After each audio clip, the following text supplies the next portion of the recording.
And we are live. Thank you so much for joining us today. Sorry that we're a couple of minutes late. It's completely my fault, but welcome.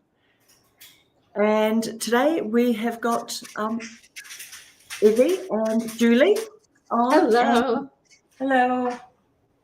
And if we can just go around our room, and if you can just tell us what your channel is about, ladies, would be lovely.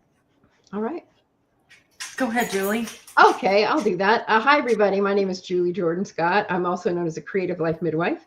And my channel is all about writing and all things creative, especially in midlife and beyond.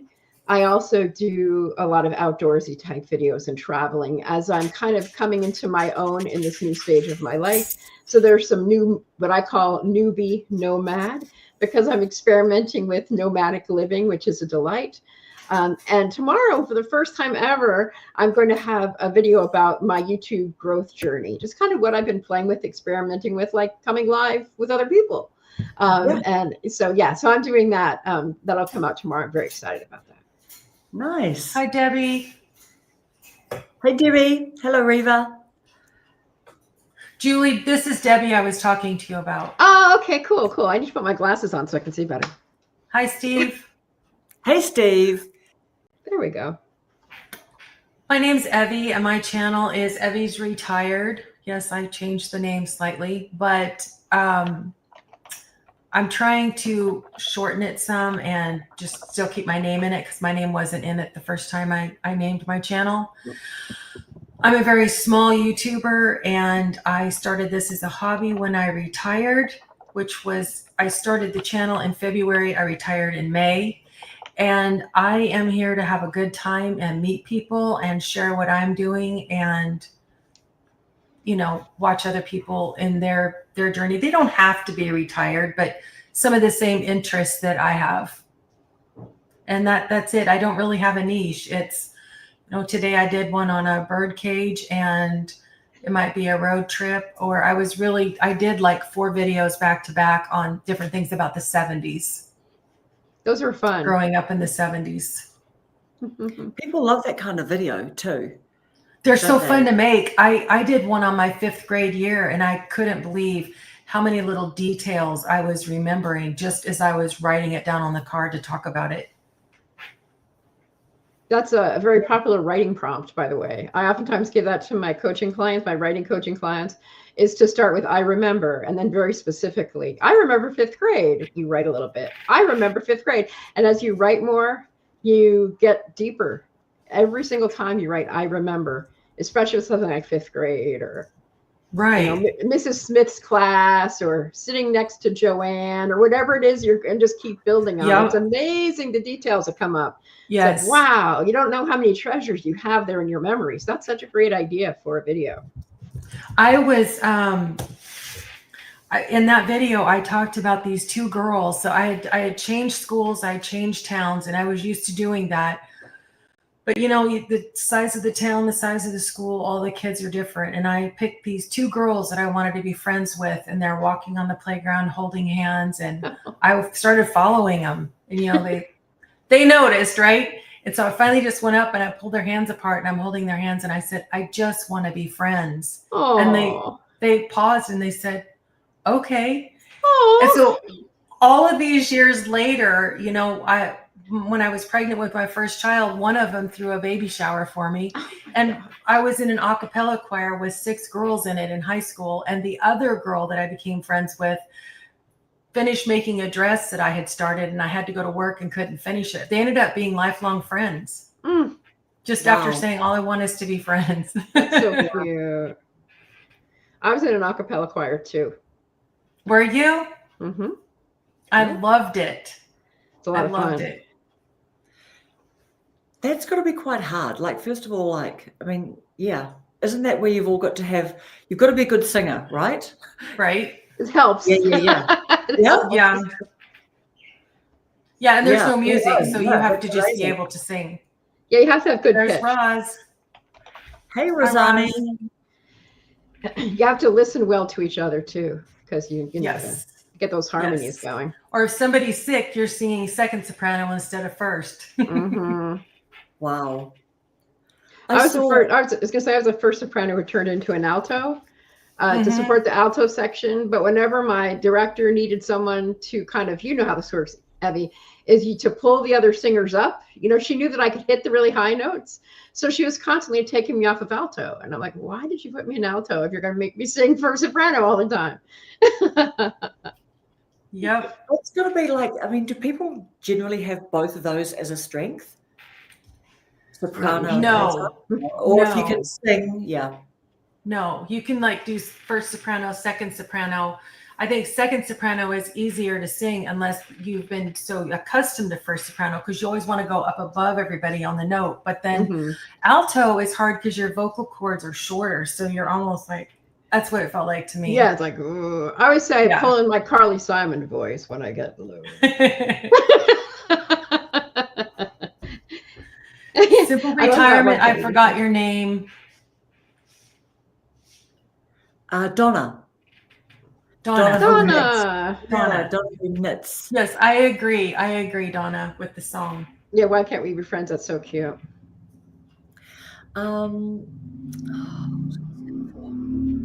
You're a tenor these days. I remember the I remember bit. Yeah. Do you know, like, that's really fascinating, because you know how like people sort of say, oh, don't forget to do this today, don't forget to do that today. And then one day I read in a book or something, someone saying, well, actually, you know, your brain doesn't do the double. What is it? That doesn't do the double something. Well, it's like your brain will take double negative or something. Your brain can't do double negative. Don't forget. Actually, you're much better off to say. I will remember. I will remember. I will remember. And I remember. I love that. I will remember. It really helps. It really, really helps. But something about, you know, telling your brain, it's like going into your file cabinet for these moments in time.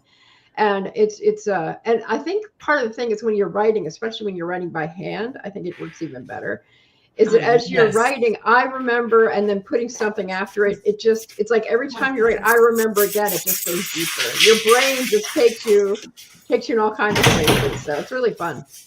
Yeah, and you know what? I mean, it's the story that you're telling yourself about yourself as well, isn't it? You are literally embedding, and I know the thing that I love about writing down. I'm a big write it down person, is I actually feel like I'm writing it into my brain a bit more solidly. And of course, with age, you know, anything helps. You know, all these tools. It's like if you make your grocery list on a piece of paper, and if you leave it at the house, you can see it on the grocery list. Yeah, but it's not the same if you type it. Like, I mean, you've got to, obviously, if it's in your phone, it's with you, but something about the pen and paper makes it sink in better. Yeah, I agree. Yeah. Just for people in the chat, do you have something that you do? Do you say to yourself, don't forget? Or do you say to yourself, remember? Or are you a note taker on your phone, on a bit of paper?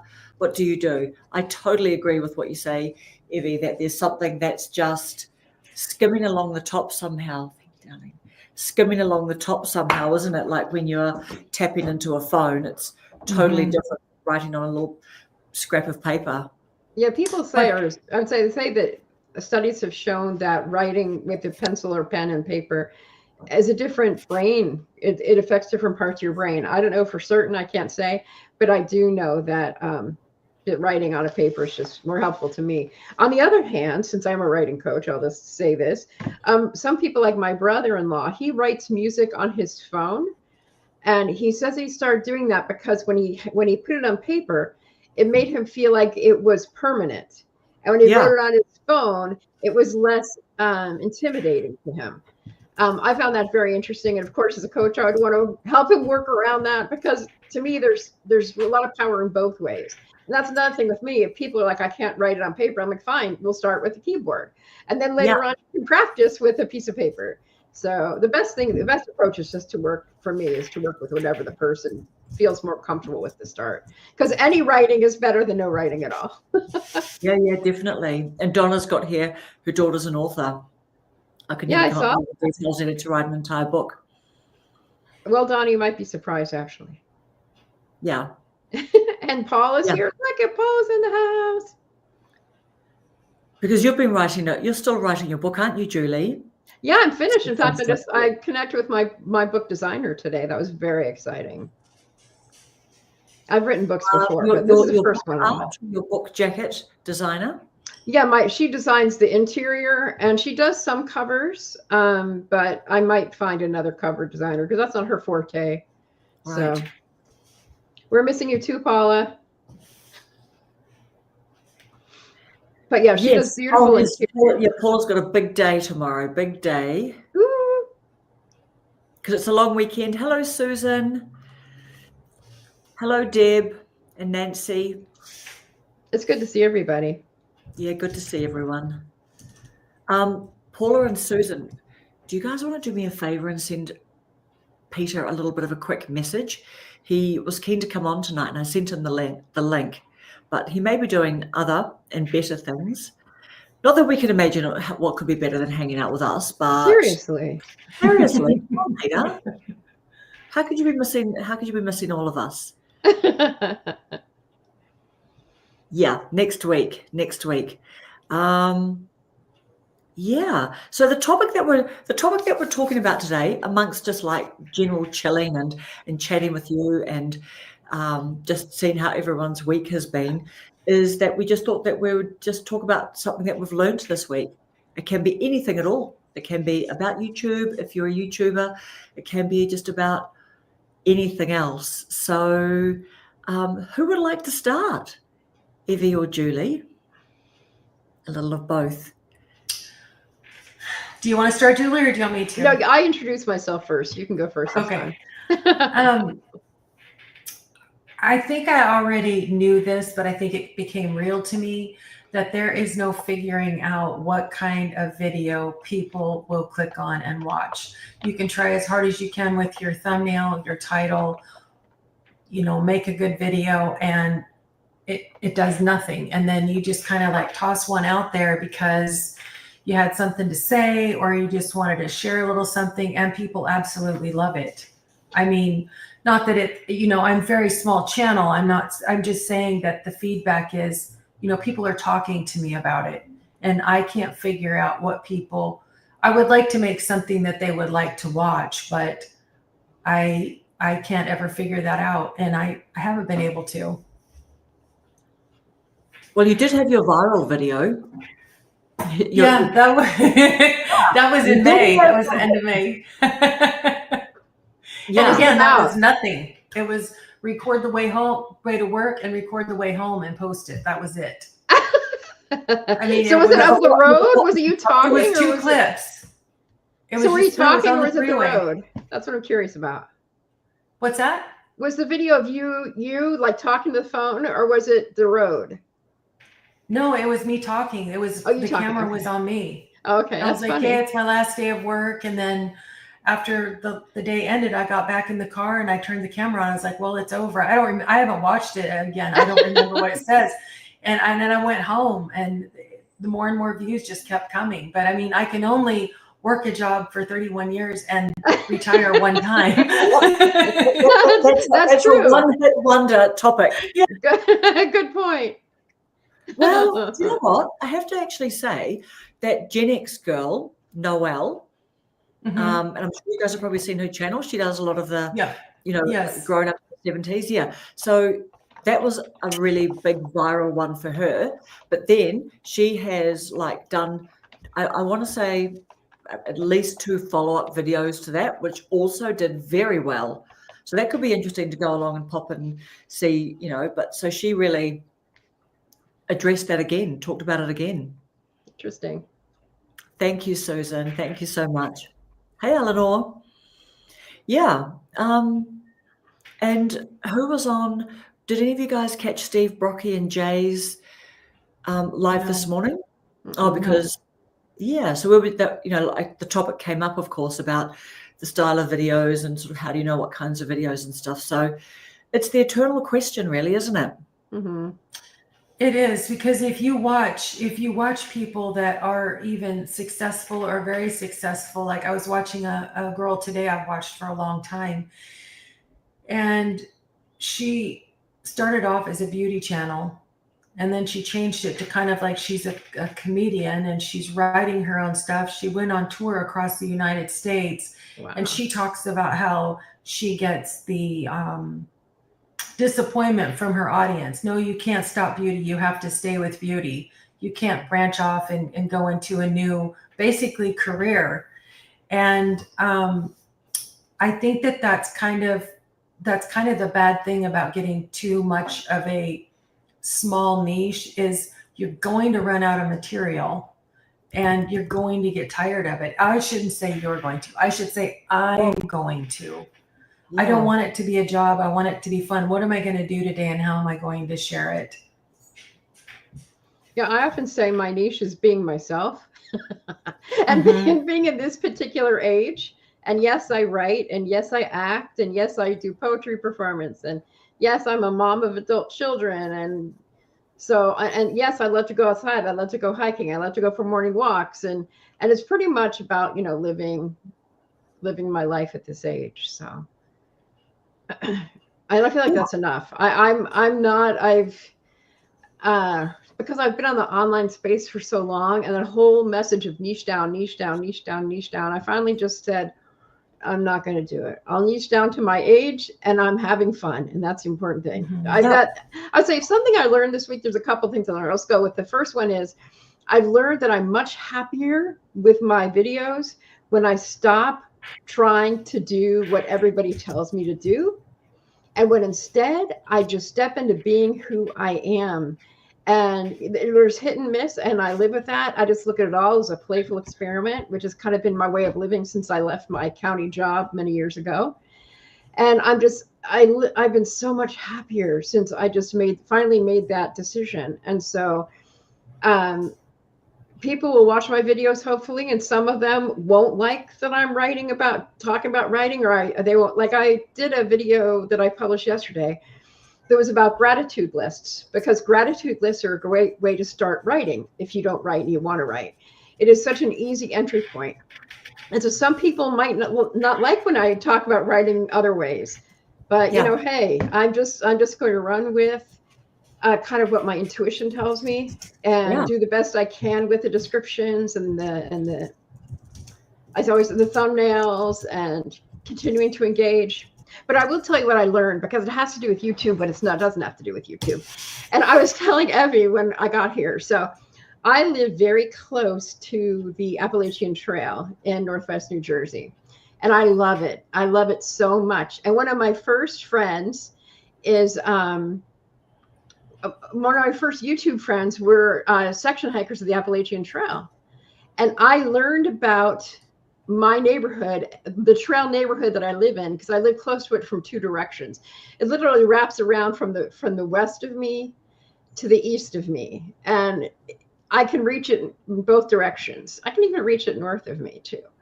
And I have learned from these YouTubers where to access the trail. And so that was so fun, because I learned a parking lot and everything literally right up the street from my house. And so I just watched that video from 2 years ago this week, and I sent him a message, or I sent a comment. I said, you were right up the street from my house. You were a mile from my favorite beer garden. I can't believe it. And, you know, this couple, they comment on my videos. We comment each other all the time. And that made me come up with an idea of having, I'm going to call it the Julie JS YouTube Hall of Fame, for people who engage with me. And every week when I do my update videos about my channel and growth, I'm going to give away, I know this is so meaningful to everyone, the JJS Creative Life Midwife Hall of Fame Award every week. So I think that'll be kind of, again, it's fun and silly. I'm fun and silly. It works with my brand. You are. You are. We love that. Honestly, your bio with everything that you do. And I just think, gosh, how do you fit all that in? Like, that is prioritizing creativity. Mm-hmm. And I don't do all of that all the time. You know, it's not like I'm. Yeah, I'm sure. Oh yeah, your V-neck tops. Are we talking? Yeah, that's very cool. So TJ Maxx and Macy's. Is that where your top's from? Yeah, like it's called Macy's Backstage or something like that. It's like in an outlet mall strip. It's not like full blown Macy's. Nice. It is really cute. Yeah. Thank you. It really matches in with your background as well. Very autumnal sort of colours. Yeah, it is autumnal. Autumnal. Don't we love saying autumnal? It's a great word. It's fun to say. I don't know that I've ever said it before. It's so posh. I feel like Trini and Susanna. Autumnal colours, darling. So we have to take our pinky out when we're going to drink then. That's Yes, right. we do. We do. Hello, Nicola. Great question. Great question too, Paula. Yeah, see, Paula's saying the Hall of Fame Award sounds awesome. I know. I told her she could win. She could be part of the Hall of Fame. Just come and comment, engage with me. Okay, so tell us again. Tell us how we can be in the running. Yeah, how can you be in the running to be in the JJS or the Julie Jordan Scott Creative Life Midwife Hall of Fame? Is simply to come in and engage. Just write comments. I post something, comment. That's all you have to do. Because again, the engagement always helps. It helps with the algorithm. It tells YouTube that I'm doing something interesting. So so I would love that. That'd be really great. I would say since I came here last week, I've gained followers, and I've also gained much more engaging followers. So that's been really fun this week. I've had more people who will be in the running if they keep commenting for the Hall of Fame Award. Yeah. But you know what though, and that's the other thing too. That it's good. Like we're here to encourage people to go on lives and to do this because we're just hanging out and we're just chatting. Like I love what Paula talks about, just visiting. You know what I mean? Like it's nice for us to have a bit of a topic to sort of like talk to and chuck some ideas around and but really we're just hanging out. We're hanging out with you in the chat and we're hanging out just all together really. It's fun. Yeah. But it's really, really nice because people just, get to see you and they think, oh, look, I'll have a look at your channel. Like they might be watching you on their laptop or something. And then just the amount of times that people will just quickly look us up on another device and then come back and say something in the comments, like we're on more than one device at any one time sometimes, aren't we? Unfortunately. Evidently, yeah.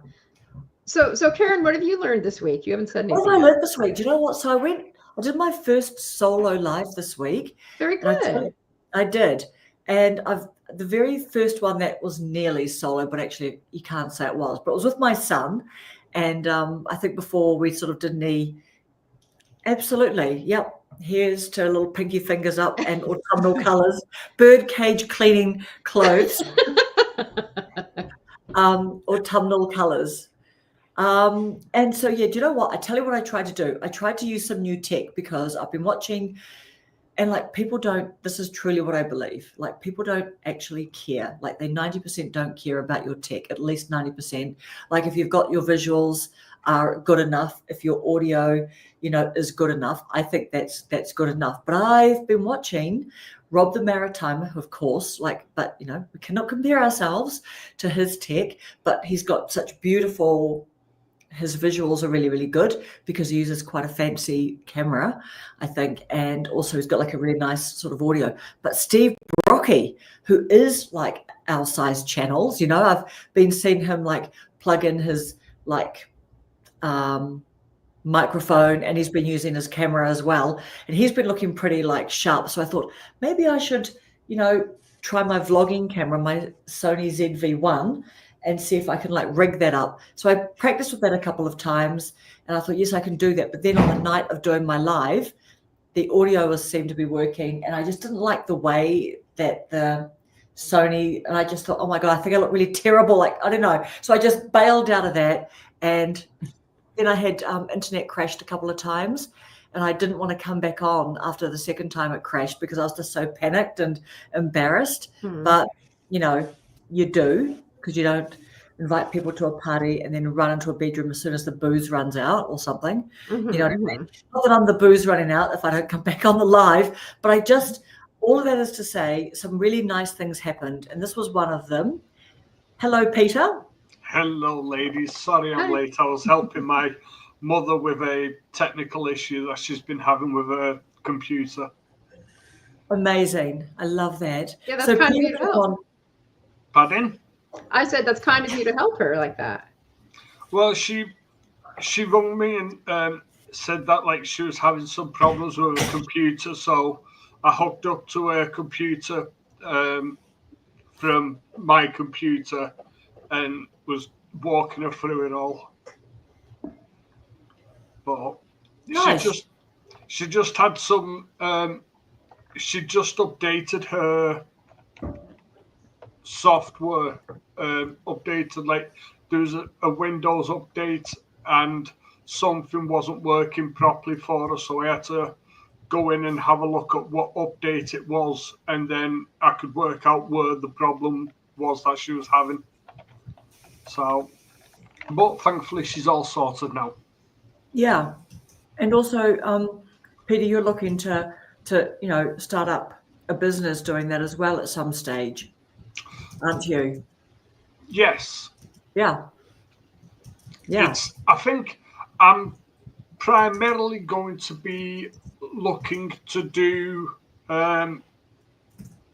video editing and teaching video editing because there seems to be more of a demand for that type of stuff. And then the technical side of that, if I feel there is enough of a demand for people needing technical help, then I will pursue that as well. Nice. So Paul is just saying that, yeah, she does some topics as well. So I'm just asking what kinds of topics does she come up with? Excuse me, Karen. I'm planning to go live starting on Monday. I'm going to do Monday lives, probably around noon Eastern time. And my topic is something I used to do over on Periscope, which is very fun and flexible. It's gratitude and intention, because I love Mondays. And so people can talk about their intention for the week. They can talk about what they're grateful for. And we can just chit chat to fill in, and it could just be because I've done lives where it's just me sitting there talking. And if that's what it is, that's fine too, because I can talk about the power of gratitude, the power of setting intentions, how wonderful Monday is, all that kind of stuff. And I'm pretty good at riffing. Again, doing theater helps. Yeah. So I'm excited. That's my growth edge of the week. Because, Karen had challenged us last week to do the YouTube growth journey. And so I took her on with that. And so every week when I do my journey post, my journey video, I want to have another growth edge. So my growth edge this week is to do live streaming. And I love live streaming when I was doing it all the time. So I figure I might as well try. And if I fail, I'll just keep trying.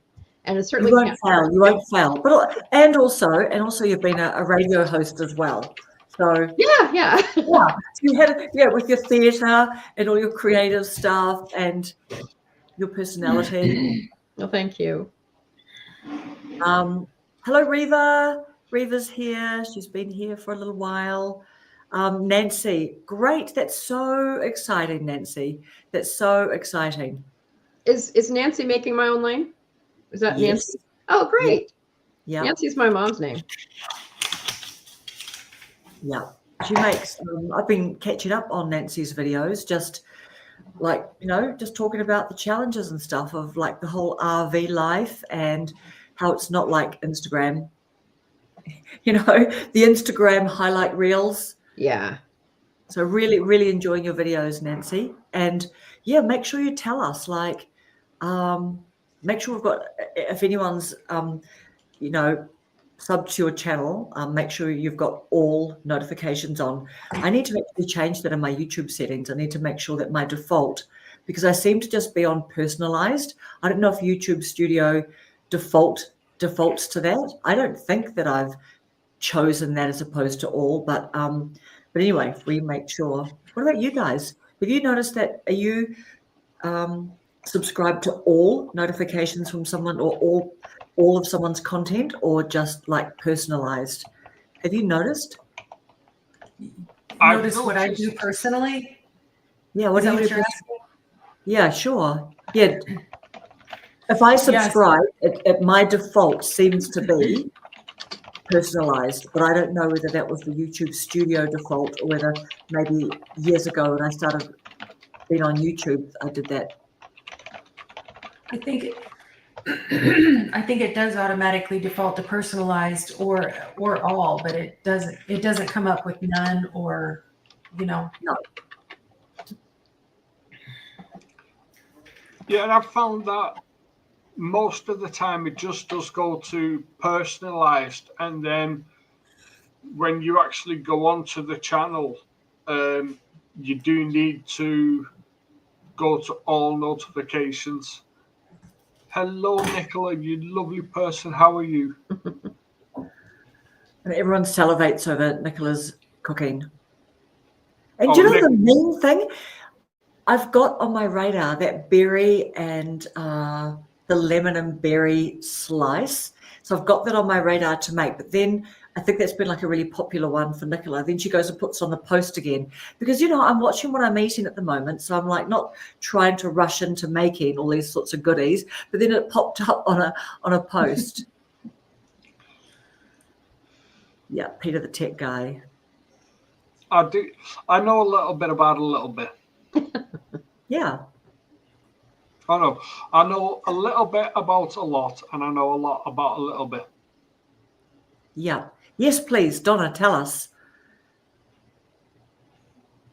I love hearing what people learn because it inspires me to want to learn more too.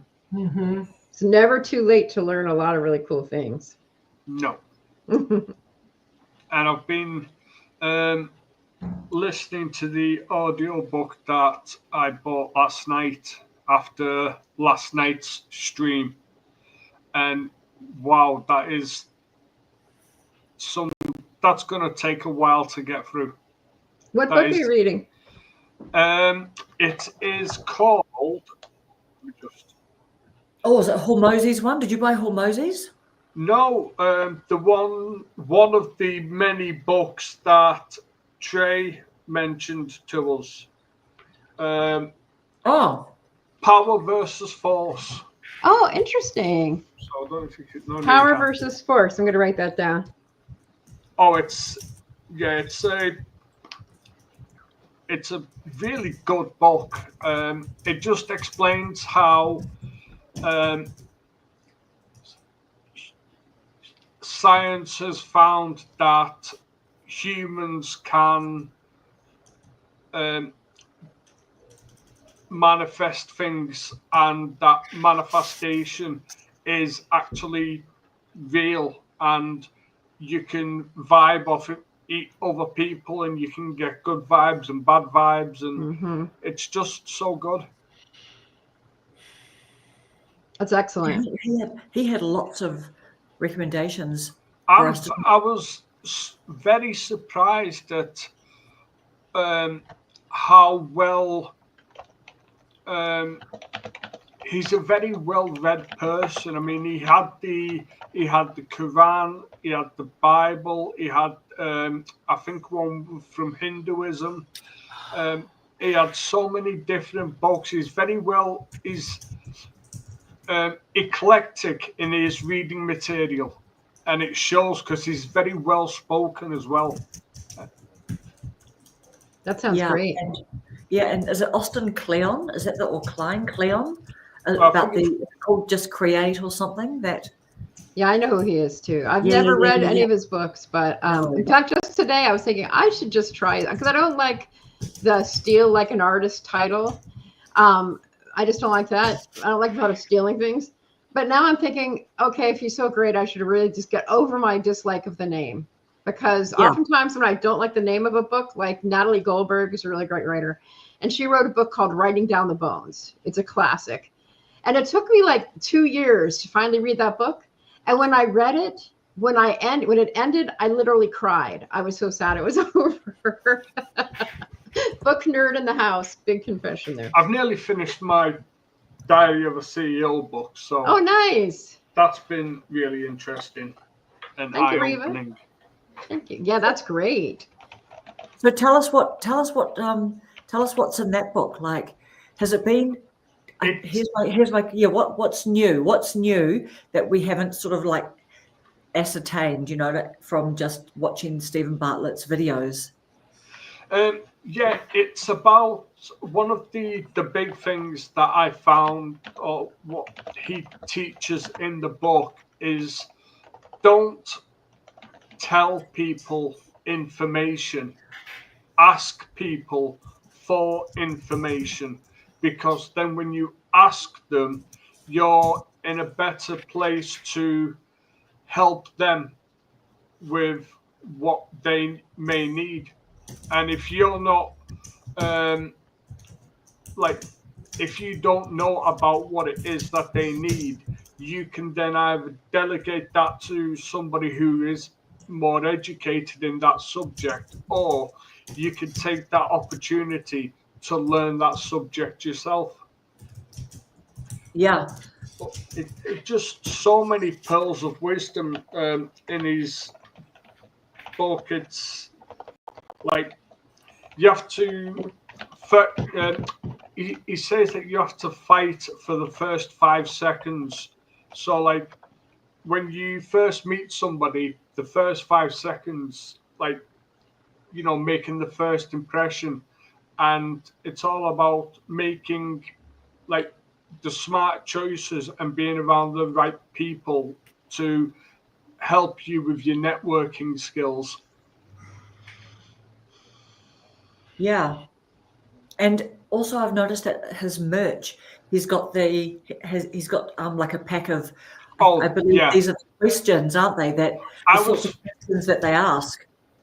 I was thinking that those cards would make for a fantastic like month or 6 months worth of live streams where you just take one card, ask the question, and let each panel member answer the question. Yeah, but they're not, I hate to say it, but they're not cheap, are they? It seemed to me they might have been $60 or $70 US or something. Yeah. Do you know what I mean? Yeah. I mean, not just like you get what you pay for, but you know, you get value. It is value for money. Of course. It's one of those. It's not for everybody. They are, like, you know, conversation starters, and each question that's on those cards are questions that people he has interviewed on his podcast have left for the person coming after them. So that's what the cards are. That's right. Yeah. So, like, you've got things like, what is the greatest lesson you have learnt in life? Or who has been the most impactful person on your life? So there's the cards, like, you could just ask the question and they could just go into a whole new it'd take about 6 months to get through the pack, I think, if we was doing it on live streams. Yeah, do you know what? I mean, that's a whole lot better than I've seen lives where people just say, what's your favorite book? What's your favorite movie? What's your favorite song and everything? And I just thought, like, that was really tricky. The person couldn't answer all of those questions. Yeah, either. I think if you ask deep questions rather than just like run-of-the-mill questions, like, I could say to you, Karen, what is it about black that makes it one of your favorite colors? Or, you know, what is it about Evie that makes her love what she does? You know, there's just so many different ways of asking questions that make them not just run of the mill. Yeah.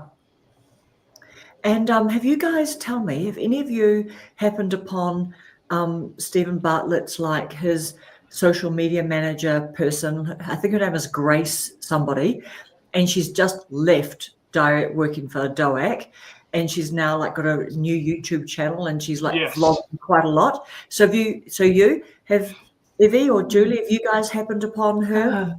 So the thing that I caught on her vlog yesterday, because I kind of try and skim through, because in parts of it, she's like a 27-year-old, like, you know, doing 27-year-old things. And but then she's obviously she's got some gems in there, but one of the gems that I thought was when she said, because of who she is and she's just left Diary of a CEO and everything, she's now getting invited to a whole lot of podcasts and she has to be really picky.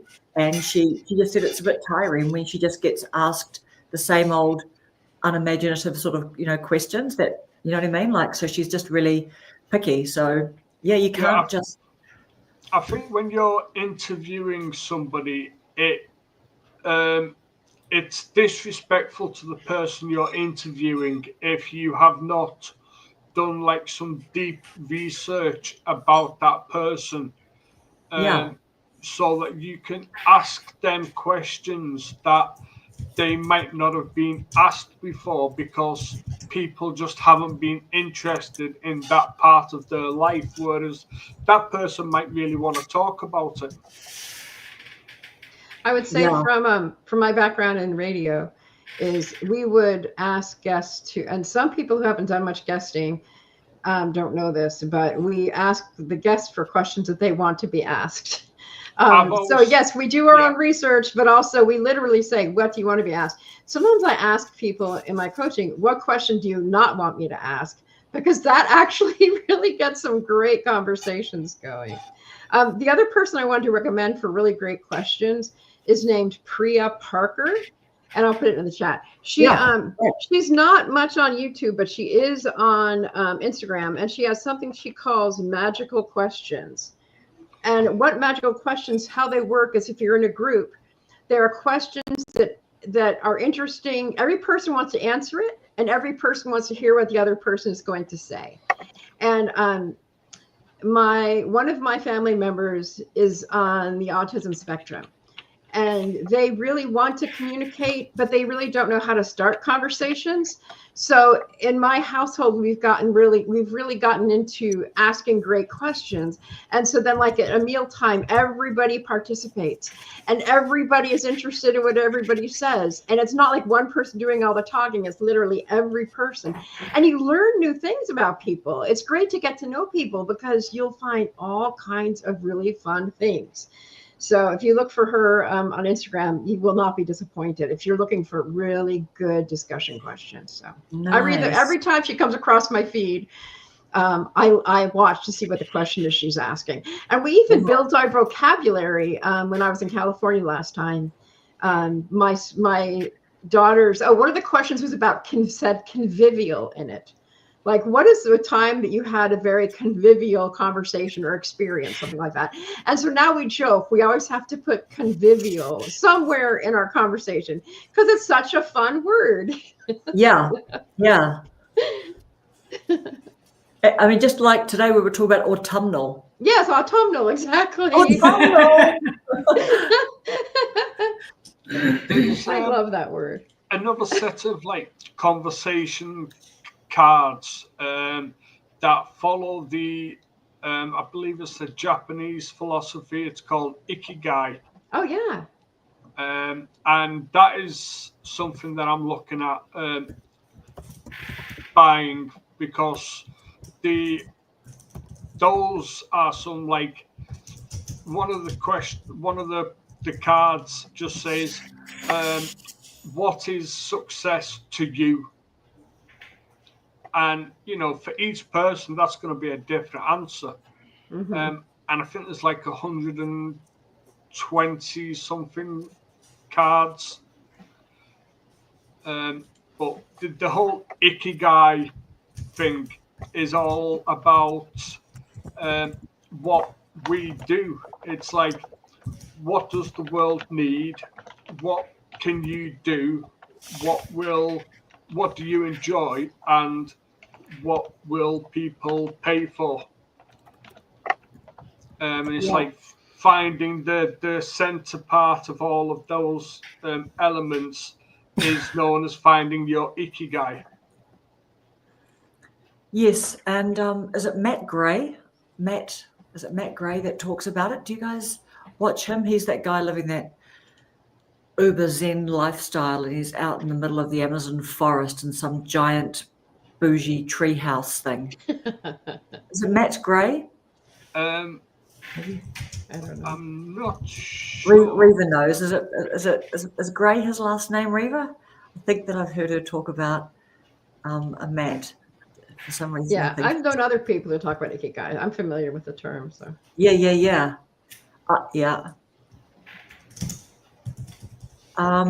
Do you know what? Another thing that I practiced this week, here's something that I put into practice as well.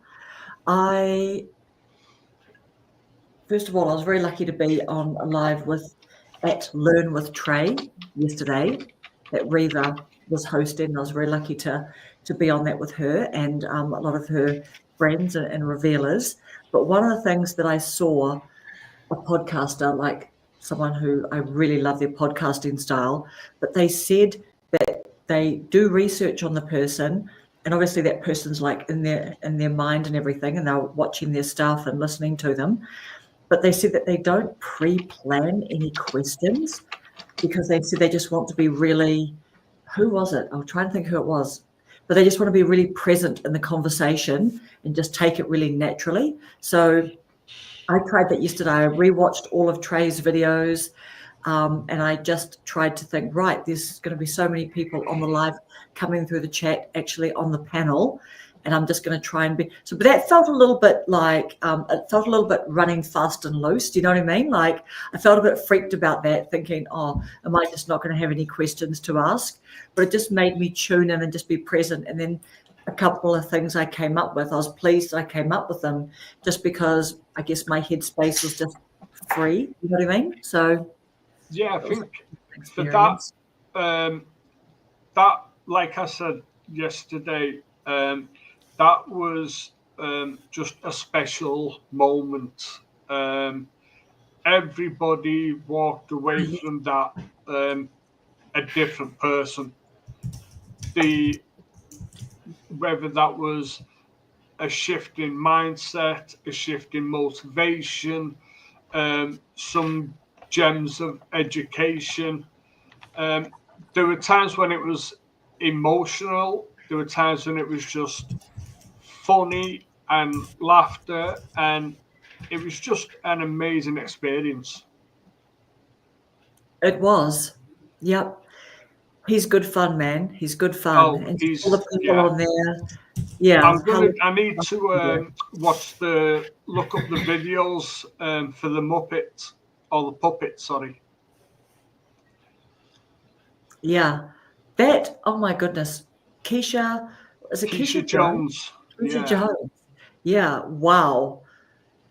And he's got like 1.2 million on his Facebook and stuff. That was a massive and a really special moment too, was when he was telling Reva that Reva was on his radar because he responded to Reva reaching out to him. But actually he had been emailing friends and asking about Reva's channel, and he'd literally written down that he wanted to do some work, do a collab with Reva. So that was lots of special moments. Hello, Jennifer. There is a question from the chat. Great. Jim over 30. Any advice for being in a unique niche? I'm in fitness, but focusing on fitness mindsets, fun, sustainable, shame-free. So it's more like fitness therapy. Okay. So any advice for being in a unique niche? Okay, I would say question. Find more people within a similar niche. Find more people who are doing what you are looking to do, and follow some of the people who are interacting with him and try and maybe join their community. Yeah. I was going to say, I'm sorry, Karen, go ahead. No, you go. I was going to say that for me, fitness therapy is a lot more appealing than what I think of as hardcore fitness channels. Yeah. Just because the hardcore fitness channels, I feel ashamed and I feel like, oh, I could never do that anyway. It's like sometimes I see fitness people like, I'm old. I see older people doing their fitness things and they're doing things. I'm like, I could never get to, at least not currently. Like, how can I start now as someone who needs fitness therapy in order to get better so that I could do some of the stretches and some of the flexibility things and all that. So I'm all for the fitness therapy. I think that's a really cool niche. We could expand on that by asking what type of fitness would it be involving? Like, would it be gym-based fitness, home workout-based, or something like a Tai Chi or Pilates, yoga, those kind of things? Because each of those would have their own different niches. Yeah, and how many videos have you made as well? And what do you actually make the videos on? Like, are you trying to reassure people that it's, you know, a safe space going into a gym and no one is actually caring about anyone else, they're just doing their own thing? Or what do you specifically, what are your video topics? Currently with 25 videos, and he's doing well, 810 subscribers. That's a lot. Yeah, that's doing really well. And there's good advice in the chat too. Lots of people are coming up with ideas. I don't know if you've noticed that. There's a lot of really good advice. And he's just, I'm looking at his channel here, and he seems to be not one of those you have to have like a 6-pack and be all like chesty and stuff. It's, you know, he's like, you're not lazy. You just, maybe you don't know what you're capable of until you begin. So that's incredible. That's a big hit rate, man. Yeah, the channel it just looks very aesthetically pleasing, and I like his thumbnails as well. I might have to take a little. Still like an artist. Yeah. Fitness for regular people. I like that. Yeah, I like that. Absolutely. Yes, you're talking to me. I have a trainer, and at the gym where I go to, all these trainers are putting up videos trying to, you know, suggest people go see them. And when I went to the gym, I said, I want the guy that looks normal. I want him to be my trainer. I didn't want the Really. He's a great trainer. Yeah, he was really good. I like all the videos that you see on YouTube where you'll have some, like, let's say, people who work on the docks, and then some people in the gym, and like they're doing like strength things, like seeing who can lift up a certain pole, and the people who go to the gym cannot lift the pole, but the people who work on the docks lift it up like nice and easy. Karen, she's Cynthia. Sorry. It's no, that's fine. It's just funny to see. Fitness is a personal thing. You don't have to look fit to feel fit. And what my fitness might be completely different to somebody else's fitness. It's all a preference. And also, not only a preference, but depending on your age group. I mean, are you 30? Do you want to get that 6-pack? Do you want the big, you know, muscly arms? Or are you 50 and you've had a heart attack and you realize that you have to change a few things? Do you want to find out that death starts in your legs? Do you want to lift weights to just be healthier, or do you want to look better? I mean, those are all different topics that people might be searching for. And he said exactly, work out how you want. Mm-hmm. Yes, I think you want to exercise to live or exercise to look good, because depending on your age, it might vary. That was well put, Evie. I like that. Exercise to live. My son, who's a personal trainer, said, if you want to look good in clothes, go to the gym. If you want to look good naked, you're hitting the diet. Yeah, and the gym, I'm sure. But also the other thing is too, is for Gym Over 30, you must get quite a lot of questions in your comments from people. So what are your, like, that's a really engaged audience after that many videos. Was it 35, did you say, Peter? 25, 35 videos-ish? To have 800 subscribers. 30, I believe it was 35. Yeah, 35, but you must be getting questions in your comments. So that's always really good. But otherwise, probably variations on more of the same. If that's what people are loving, because one of the things I'm certainly noticing is that certain channels will have certain topics. And I mean, Think Media is a great example, aren't they? Every time I see their video posted yesterday, I'm like, I'm sure I've watched 5 of those already, like the same topic, right? But he might have a new guest on or something like that, you know? He actually deserves a congratulation, because I've just checked out his channel again, and he did his very first live stream Q&A yesterday. Amazing. Okay, so that's Gym Over 30, isn't it? Yeah. Yeah. So I guess it's 30 over 30 years old. Yeah. Yeah, amazing. I mean, even JB's commenting in the. JB's a fan. Yeah, fitness for regular people, careers, family, yeah, all of that. So we had a question. We had a question from Senior Insights. How did the 4 of us get together? How did the 4 of us get together?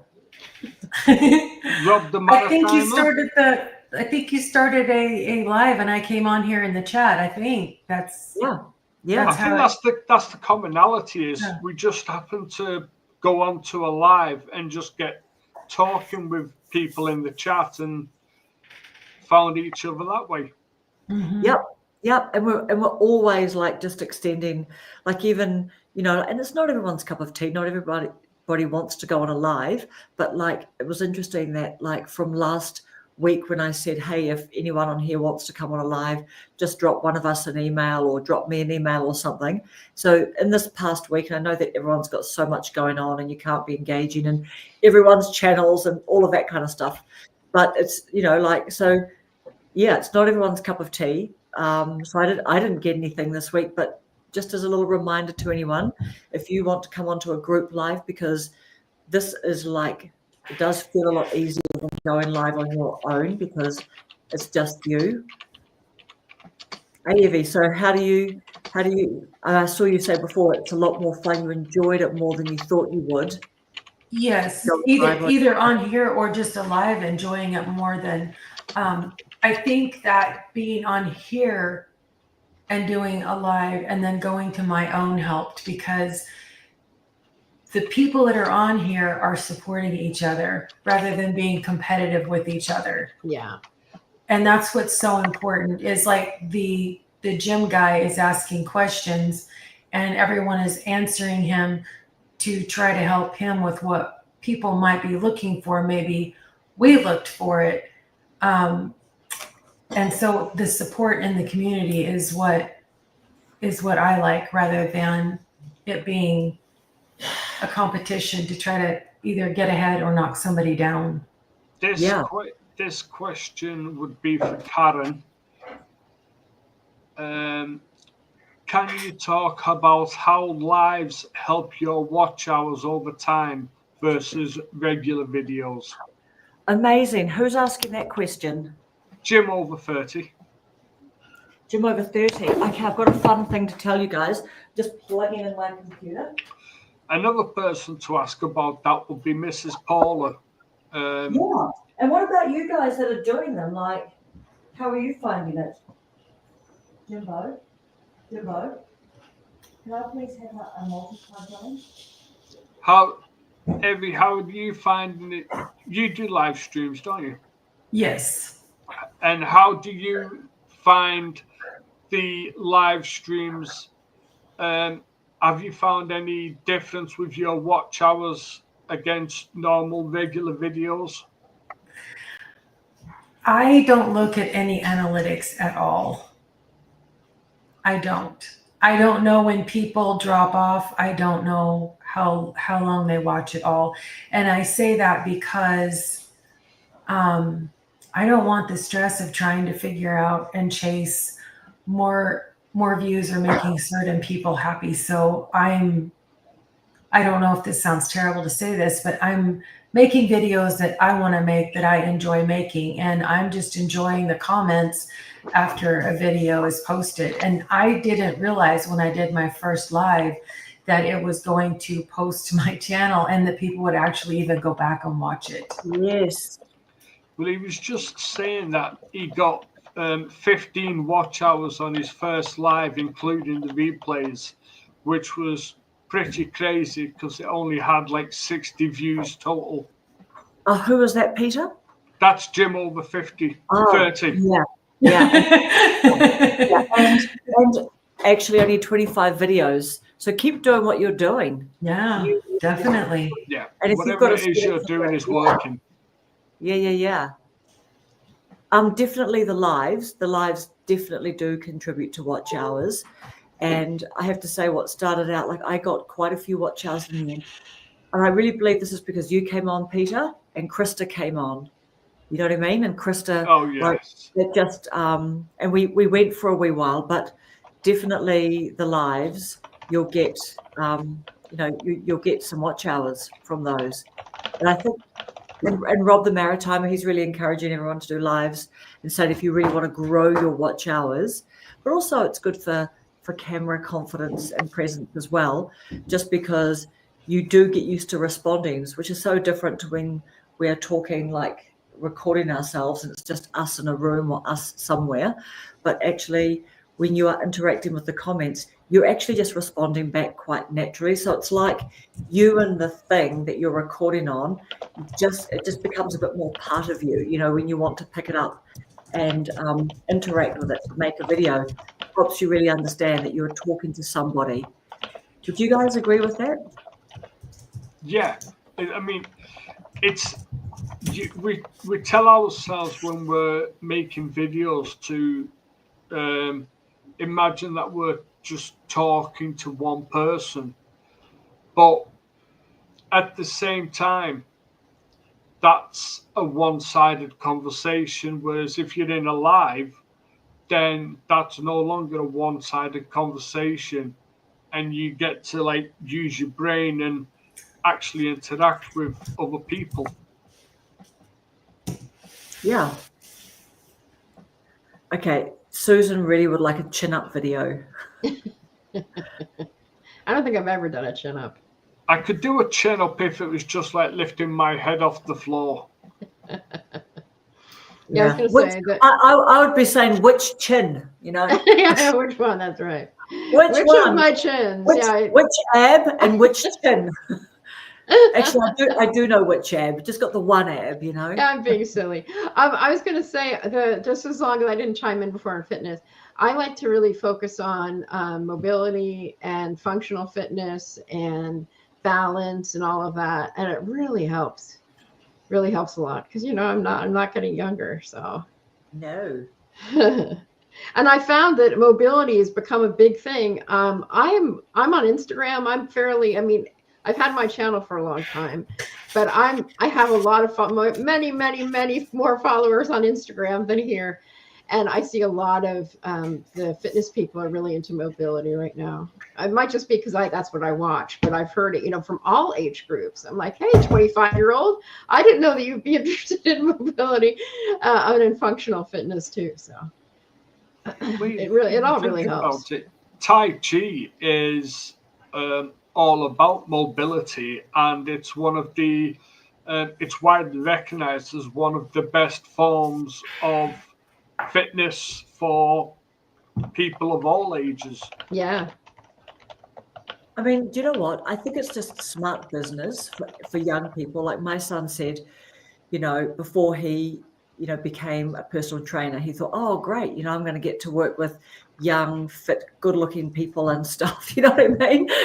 And then he goes, but actually, the young, fit, good-looking people, maybe they're already in the gym or they're already doing their fitness, but they don't necessarily have the money to work with personal trainers. So he said, you know, and he kind of said it tongue in cheek. He wasn't being like completely mean about me, you know, like people like me. but like that's it, right? He just goes, if anyone thinks that they're just going to be, you know, on some kind of Desperate Housewives looking show or something, whatever it's called, well, you're not going to be, you know. Probably I think it's important if you're in a position to hire a personal trainer to do some research, look around. Don't just go to the first personal trainer you see, because that personal trainer might not specialize in what you need. Yeah. I mean, I'm fine if I ever need a personal trainer. I can just go back to my boxing coach. But it's like, you know, some personal trainers are all about functional fitness and mobility training, whereas other personal trainers that are like strength and conditioning coaches and stuff like that. There was one more thing I just want to pipe in about fitness and how wellness body-wise is I worked in a school for a few years recently. And what totally shocked me was that some of the best conversations that I had were with the young male PE teachers. And there was one guy who was so buff. I mean, this man was really buff. And he and I would talk about books we were reading. We would talk about, you know, hiking. I would talk to him about raising his kids. And I never expected to, like, you know, I'm a writer. I hang out with nerds. You know, I like reading. And so I thought I'd be like buddies with all the English teachers. But no, I got to be really good friends with the young male PE teachers. It was wild because I am not very coordinated. But I one thing I say is I try really hard. So no matter what I'm doing, I'm going to give it my all, including working out, dance. Like in theater, I had to dance. So right. So when I would have to learn dance moves, it wasn't pretty, but I would get a video and then I would go home and I would practice the dance moves and I would come back and I'd be like, here I am doing my dance move. Yeah. So I'm never going to be as cute as the 25-year-old size 4 girl, but I'm going to try really hard and I'm going to have a smile on my face. That's it. You are. You're going to get your money's worth. That's right. One time during a dance that was part of a curtain call, it was in the play Fame, if you're familiar with that movie Fame. And I played a music teacher and we had this big dance number at the end, right after curtain call. And I fell during the dance. And I got back up and I kept dancing and people thought that was a part of the choreography. Well, yeah, she in the movie, she fell during the dance. Oh man, I did not mean to fall that night. It was, you know why? Now I know why. My ankles are not as strong as they used to be. So now, before I even get up in the morning, I work out my ankles and my feet. That's the first thing I work out every day before I get out of bed. Yeah. So there's Julie, the fitness trainer, talking. Okay. Oh, Julie, look, there's Jim talking. We've got this lovely comment here from Eleanor asking about your channel name, which is I know. So you are that was so sweet. Are Julie Jordan Scott, aren't you? Like your yes, name. I'm here actually Jordan Scott. Yeah. Right. Yes. I sent it. I'll do it in case anybody else wants. Yeah, she's going to pop it in there. That's really lovely, Eleanor. Hey, Sally. I'm starting a new Hall of Fame, so you want to follow. A new Hall of Fame. And, I want to be in my Hall of Fame. And while we're on the topic of lives as well, is that Paula, she gets most of her watch hours from her lives. So just responding to Jim over 30 and just anyone. And Sally, you're doing a lot of lives now as well. Who's Sally? What's Sally's name? Sally D's Reality. Yeah, she does a live every morning. I'm sorry, Sally is which person? Sally D's Reality. I've got her up on the screen here. If you look. Oh, Sally D's Reality. Okay, I'll write that. Yeah. I used to do lives every morning. At before 9 o'clock Pacific time, usually around 7. And you know, you really build an audience if you show up every day at the same time. People come looking for you. Yeah. How do you think you're going to approach going back live? What's your plan? What's your schedule going to be? Who are you talking to? Oh, Julie, you. So when Oh, you me. go Oh, back- I'm sorry. Yes, I said I'm sitting there like, huh? No, I'm going to go live on Mondays, probably around noon Eastern, and my topic's going to be gratitude and intention. That's right. So that's right. people can be, share their gratitudes, and they can also share their intention for the week because it's a Monday morning. And on the days in Periscope, which I know I talk about a lot, I used to do gratitudes and intentions at night with candles. And I might do this again eventually. And so the room would be dark, and whenever anyone shared an intention, I'd light a candle. And so I made it all spiritually and fun. It was really fun. Yeah, but nice. I think on YouTube I'll start with it'll be midnight. I mean, noon for me, but like 9 a.m. on the West Coast of the US. So hopefully it'll be a good time where I can catch a lot of people there. Are you going to do a post? Are you going to put a post on so we can like just click on it and I'll try. Yeah. Yeah, I'll do it because I have StreamYard. I still have StreamYard. So I guess when you do these, I'll ask a question. Karen, do you schedule it on YouTube and then it goes in a post, or how do you do that? Yep. So I schedule it in StreamYard. So that sends it to YouTube onto your channel under lives, and it's got scheduled. Okay. And then I open that up. Maybe I go to something like manage my videos. So first of all, then what I do, if you don't put a thumbnail up straight away, which I don't always put a thumbnail up straight away, just do a placeholder.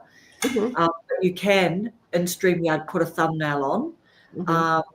But then I think I go to manage my videos, so it knows it's me looking in there, open it up, and then I go share to a post. Oh, okay. Yeah, that's great. I'll do that. Yeah. Julie? It actually sends the thing there so people can click on it and go notify me. Oh, great. Thank you. Abby, were you going to say something? Donna at Simple Retirement is asking you a question. She's asking if you are a midwife. I am a creative life midwife. So I don't birth babies. I help people to birth their creativity. And I actually got that from a writing student of mine. My writing is what I call my anchor art. And so there are a lot of people who come to me for writing who they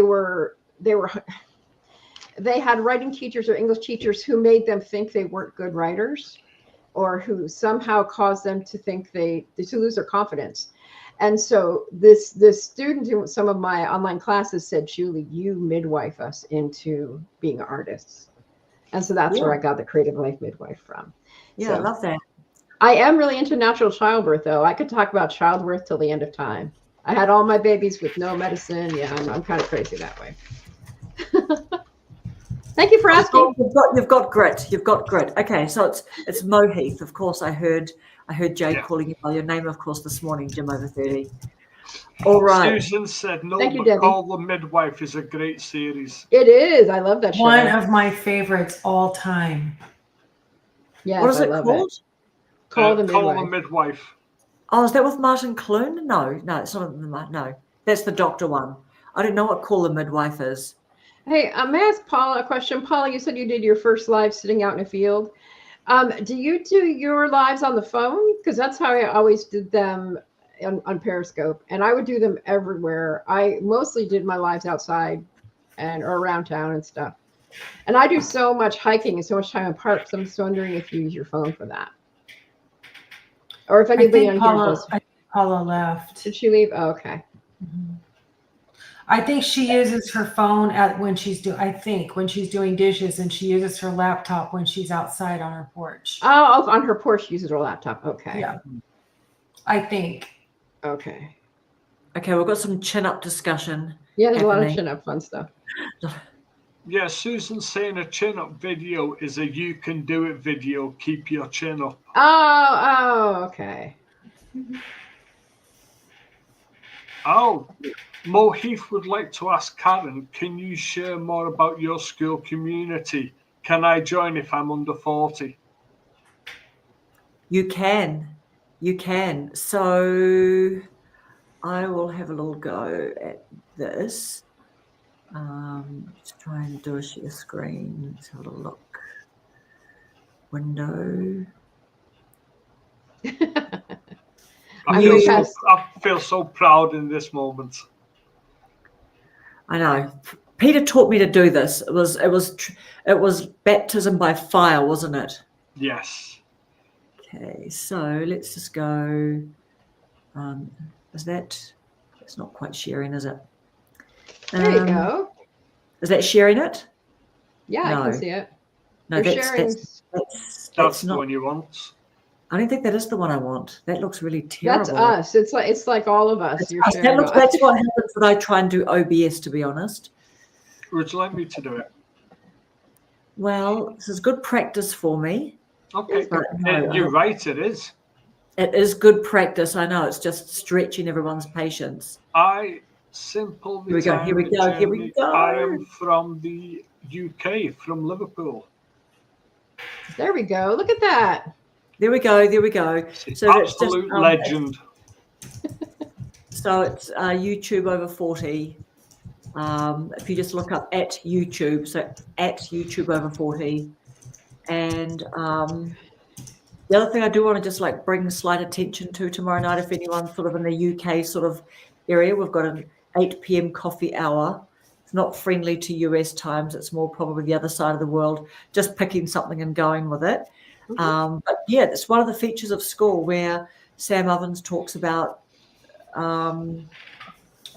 just, turning up every week and just people, if they want to have a coffee, and if one person turns up, if 3 people turn up and you go for half an hour, 20 minutes or whatever.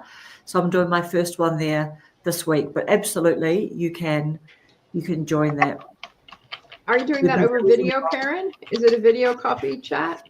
Yeah. It's like a click on a Google Meet. So for example, if I go here. Okay. Yeah. Yeah, because I'm in another school community and she uses Zoom for that. We have a meeting. So for example, let me just have a little look to see if this is what I did. Yeah, sort of something like that. And then when we go, what is the thing? There we go. Need ideas, coffee hour, Q&A, co-working session, or happy hour. So it's kind of like that. Okay. Do you know what I mean? And then you can sort of drop down, and then I think I clicked on meet. So that's I went cool. Yep. And then I got like a link thing. And I think I just posted it in here or something. This is one that Not you that. created yourself. So that is, so the coffee hour one, I just sort of jumped in on some existing functions of school, things that they recommend people to do. And they say, if you just book one a week, that's just a really good way, and just experiment with times and things. It's just a really good way for anyone who just wants to come on and just chew the fat about your week, or talk about, like something on YouTube that you've learned, or having, challenges with, or something like that. And then of course we may as well look, what's up Boomer? He's got one in here too. How have I not known that? Yes, he's in here. Look. So he's only been in here for about a week or something. And so, yeah, what's up, Boomer? That's definitely Mo Heath and other people who are interested in just like, these are a couple of free communities, like super easy to jump into. And then we've got like the Revealers Creator. So Reva, she's got a really beautiful one as well. Lots and lots of value in there. So that's Reva Reveals is her YouTube channel. But yeah, absolutely, Mohit. Thanks for asking that. But yeah, what's up, Boomer? He's got a good one. And Reva Reveals. I'll put those two in there just so people. Reva Reveals School Community. And what's up, Boomer? And of course, Alexa Saranoia, she's in there. She's got a really big one in there as well. I've gone to hers. Yeah, so we've got What's Up Boomer, School Community. Oh, amazing. Yep. And we've got Reva Reveals. And Mohith is saying that he is in Ty Myers. Yeah, absolutely. I'll have to. Always interested in joining more. And actually, Mohith, why don't you just have your own? Make your own one. You've got enough people, not that you need to have any certain amount of people, but it's $9 a month for the hobby plan. It's a new plan. It used to be just $99 to join on school, and the $9 hobby plan is exceptional because you get most of the features with the least amount of money. See, Sam Ovens said that, and I've remembered that. But definitely start yours. Scroll back down to where I think we are. Yep, and he's going, Rob's. Yeah, man. He went over 3 hours the other day. What did he go for? Yeah. But did you see the video where Rob said he's getting 300, 400, 500 watch time hours from those? I didn't see that. Can you? Yeah. So he talked about that, and I think it might have been the one. Maybe it's the one saying just get started, how to make your first video. It may have been about that, or it may have been a specific live streaming one. But he definitely said on those now, those 3 hour ones, he gets 3, but probably 400 to 500 watch time hours. That's amazing. That is incredible. All right, where are we up to on the people? Yeah, we don't mind getting old. It beats the alternative. That's the one. That's the one. Susan saying a lot of fitness people do their workouts live and in between sections answer questions.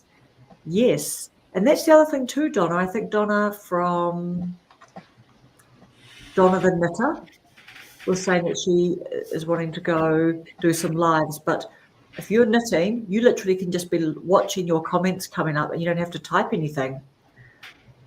So, yeah, we're here for getting old. Good night, Paula. Oh, Paula left a little wee while ago. I'm a little bit caught up behind. Each day's a step closer to heaven.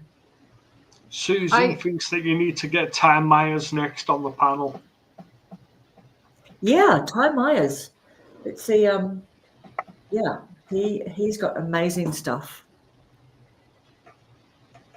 I used to do a lot of writing live streams where we would have writing prompts and we'd write for 5 minutes and then we'd chat for a little bit and then we'd do some more writing. So similar to working out, but with writing.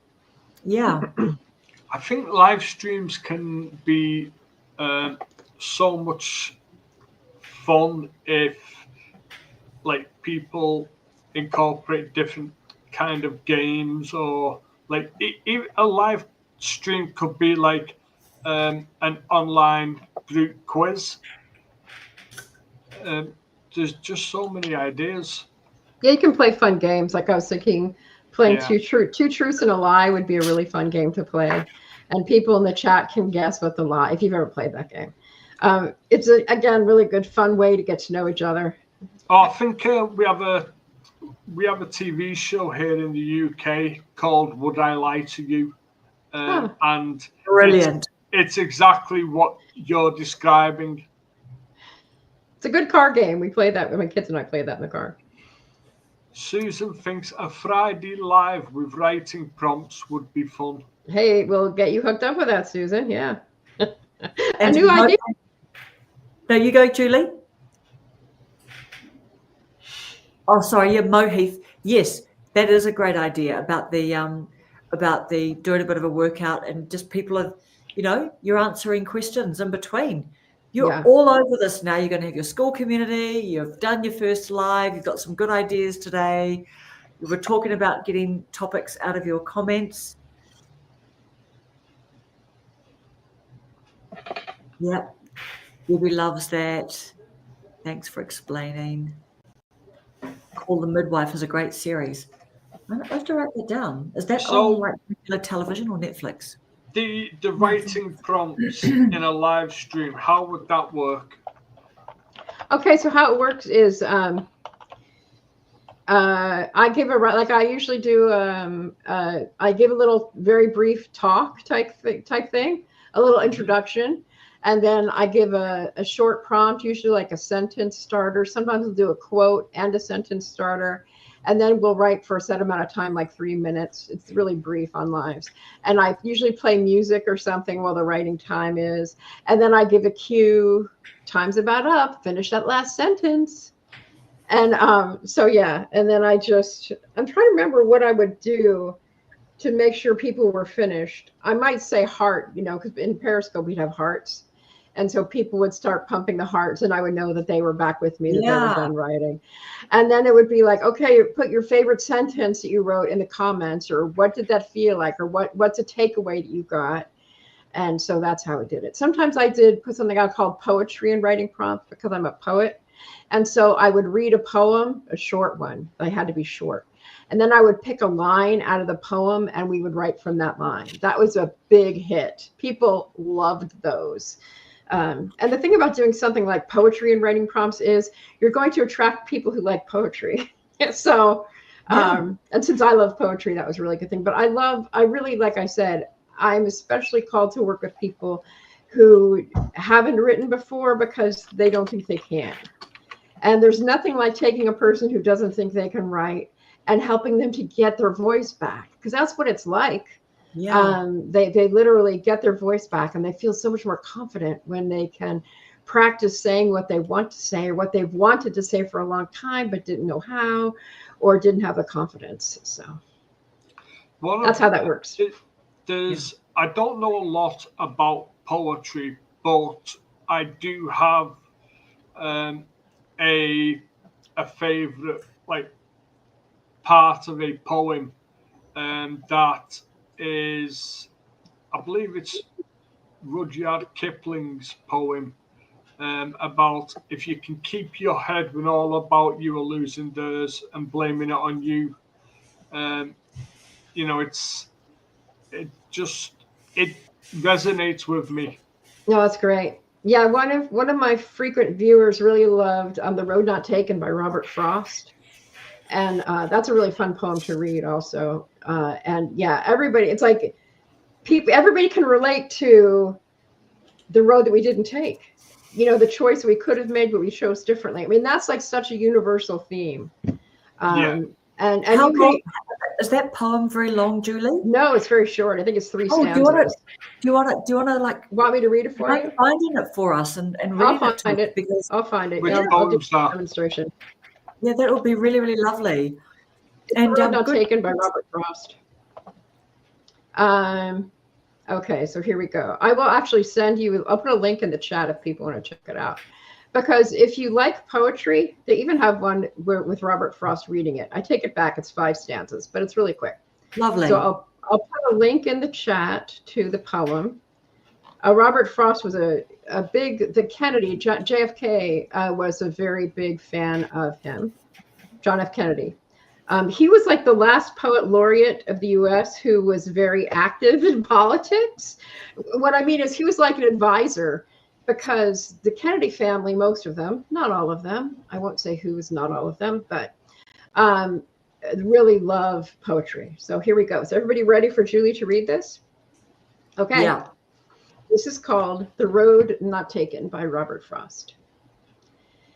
2 roads diverged in a yellow wood, and sorry I could not travel both and be one traveler. Long I stood and looked down one as far as I could to where it bent in the undergrowth, then took the other, as just as fair, and having perhaps the better claim because it was grassy and wanted wear, though as for that the passing there had warned them really about the same, and both that morning equally lay in leaves no step had trodden black.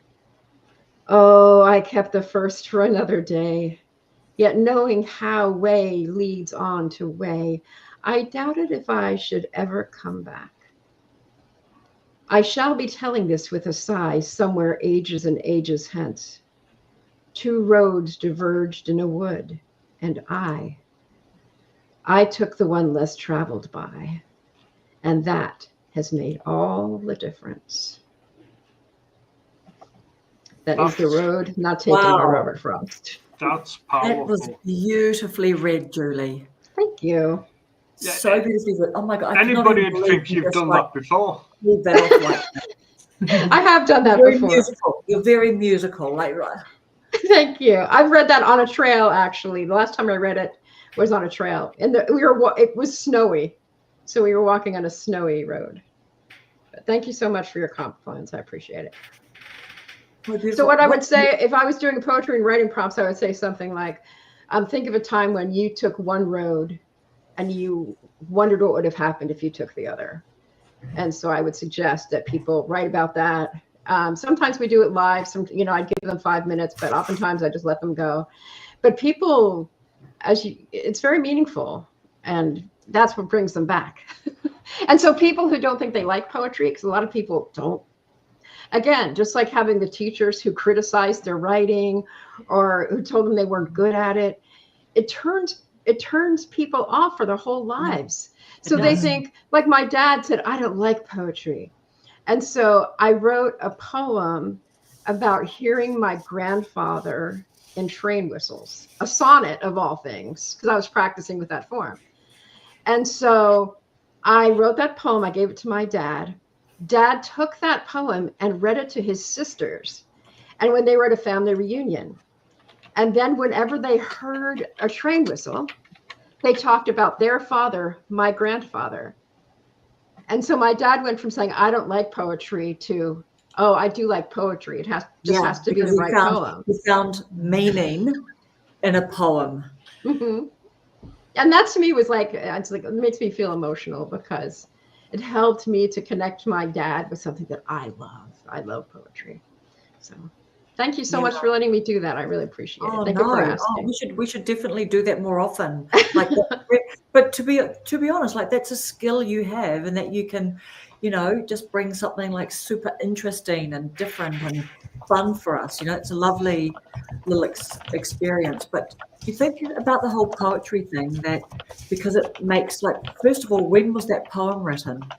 I think because our brains have to do some work, don't they? Yeah, it's a little. The language is not modern, but there are a lot of modern poets that write in very modern language. What I'm thinking of is Billy Collins, another poet laureate. He writes just like we talk. Mary Oliver's another one. It is a great memory about my dad. Thank you. He's been gone for 4 years now, so it's very meaningful for me. Yeah, you can use. There are some poets who write in very modern language. I think that Frost must have written that sometime in the 50s or 60s, maybe. Interesting. So it's not that old. It's not that old. No, it's not. It's very old stuff. It's very, I don't know. And sometimes if people think about poetry, I know that I can think of going through high school and things, that just the language, right? It may as well be Shakespeare, some of it, your brain has to do some work. Right. Which is really good for us, in so many ways, right? Yeah. I'm also going to send a link. This Poetry Foundation website that I sent the link for the poem, it is an incredible resource if you like poetry.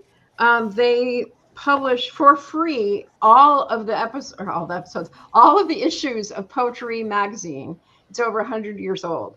And so there's an article that I just put through that talks about that poem. So if you are interested, I would say, bookmark that link or something. And it says he wrote that poem as a joke because he didn't like to choose about which path to take. Isn't that funny? That was the genesis of that poem, which has so much meaning for so many of us. I was trying to see the copyright. That's what my big curiosity was. I've just found out that. I've just found out, and I did not know this. A poem originally from 1788 by Robert Burns is a very well-known poem that people do not maybe know that it was actually originally a poem. And the name of the poem is Auld Lang Syne. Oh, I didn't know that was originally a poem. The song that everybody sings on New Year's Eve was originally a poem. Mm-hmm. That's amazing. And is there anybody a fan of The Birds? You mean the movie The Birds? Or the music? This is the band. The music. they did a song called "Turn, Turn, Turn." Yeah, biblical. That was taken from the Book of the Sicilies in the Bible. That's right. So many fascinating things that you just never knew, and I love that song. Yeah, it's an amazing song. Yeah, it is. And Don is saying here, way off topic, but I've never really liked Psalms in the Bible, and recently learned that the Psalms poetry construction than what we know. Recently learned that the Psalms poetry construction than what we know. I read Psalms way differently now. Yeah, Is that to say that Psalms are constructed like poems? Yeah, they are poems. David wrote them. Yeah. I think the Bible, I've always felt like the Bible would be easier to read if it was more with modernized English, the way if it was written today, using the exact same everything that's in the Bible, but written using the English that is used today, I think it would be so much easier to read. Tell me something. I'm telling you, Peter, there's a suggestion. I just put a book suggestion in the chat. The message is very much what you just described. Right. Yeah, I was just going to say, is there a plain English sort of Bible? Is the message a bit of a plain English? Yeah, it's very much plain English. Yeah. It's beautiful. I mean, you might really enjoy it. Yes, exactly. We've gone all over the topics tonight. Look at us. Oh, yes. We've gone all over the topics. I love that. So, Julie, right, for the next few days, so you've got your first, what is it, Peter? I'm just reading the description for the Bible, and it says, if the Bible were written today, it would read like the Message. There you go. So I can't remember the author. I can't remember the person who wrote the Message. I can't remember his name off the top of my head. It's kind of like I'm also a big fan of Rumi. If you know who he was, he's a Sufi mystic. Oh yeah, Eugene Patterson. Yeah. But the Rumi's a Sufi mystic poet, and Coleman Barks translated a lot of his poetry. And it's so easy to understand through his translations. When you say Urimi, I automatically think like the pianist Urimi. No, yeah, this is Rumi. Is that R-U-M-I? Yes, R-U-M-I. Oh, Rumi. Yeah. Oh, yeah, the Living Translation is easier to read too. I just love the message so much. I mean, yeah. There's so many different translations. There must be somebody who has done a YouTube channel about the message. Probably, you can find it. Probably someone's read it aloud. My daughter is my daughter's a pastor. My son-in-law is a pastor, and I live in a house owned by the church.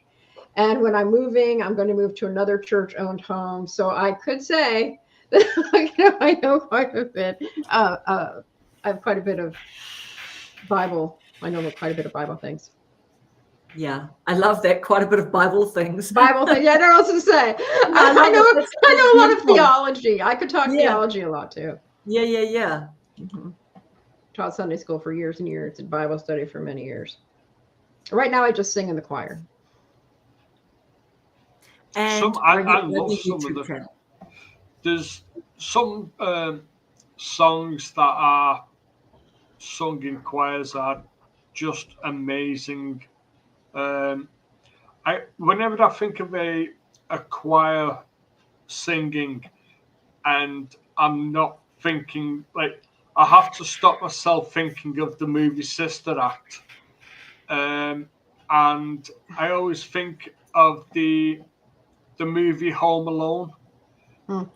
Towards the end, where the gentleman goes to watch his granddaughter sing in the choir, and it's just beautiful music. Nice. All right. So just wrapping us up, what's everyone got, like what's everyone's plans for the week ahead for their YouTube? Well, I need to give myself a kick up the backside because I've been slacking. So that's what I will be doing. I'm aiming to get at least, well, 2 videos out this week. One I've already got in Chat GPT. The other one, the idea I've got is like I've had the idea for a few days now. But other than that, not really enough. I'll be mentally psyching myself up for my first live, which will be now in just over a week. But saying that, I think I might end up just saying, you know what, forget that, and just do a spontaneous live. Yep. You know, Yeah. it might be in 2 Pernilla days. did. Like Yeah. Pernilla, hey. Yeah, it might just be like, okay, I'm bored. Who's Let on? me do a Who's live around? stream. Yeah. Okay, so I will tell you real quickly what I planned for this week. Also, I redid my, just like we talked about last week, redoing some of our old videos. I plan to redo my thumbnail and my title for another video. I found some really old ones that I'd like to redo. But I'm also going to do my YouTube journey that Karen suggested we do last week. So one of them is going live tomorrow. It's not live. It's being published tomorrow at noon. I'm going to do that live on Monday, the Gratitude and Intention live. And then I'll also do a longer form video because I'm doing this writing for beginners series. So we'll have another for that. I've really gotten into scheduling my shorts ahead. So I'm trying to schedule this week, like this weekend for next week and maybe even the week after. Because what I'm doing is and this has been really interesting, is like I said, I have a lot of followers on Instagram, many more than I do on YouTube. So I've been sharing my shorts also as reels. And it's been so interesting seeing the comparison between the two networks or the 2 platforms. So I'll keep doing that. And I'm using some really old video on my phone that I have because I have so much. I want to use what I have. And I'm also using some little snippets from my long form videos. So it's been fun to experiment and play with shorts also. Are you promoting your channel? Like, are you actually actively promoting your YouTube on your Instagram? I have not done that much. Every once in a while I do, but I haven't done it much. I know it's all work. Hey, every touch point involves quite a lot more work. You know, it's like, it's easy to say, are you promoting? You're like, well, you know, that's kind of like a half a day focus or something, just to, you know what I mean? To think, how will I do this? What will I say? I don't know. Yeah, you know I usually will throw something on my story and I'll just say, watch my YouTube here, blah, blah, blah, you know, or I'm talking about this over there. The other thing that I'm doing is I'm on Substack also. And so I'll do a newsletter, and at the bottom of the newsletter, I'll have a YouTube video. And sometimes I'll have I did a recent video and then a throwback video. And then I see if people watch the throwbacks. Like I showed one that I made in 2007. That's how old my YouTube channel is. Yes, and I see some videos like 8, 9 years old. Yeah, it is so funny to see that. My son is a 6-year-old. I mean, it is mind-boggling. So anyway, this week it's going to be the YouTube journey video. Those are going to come out on Saturdays. Then usually sometime Wednesday or Thursday, I do the writing for beginners.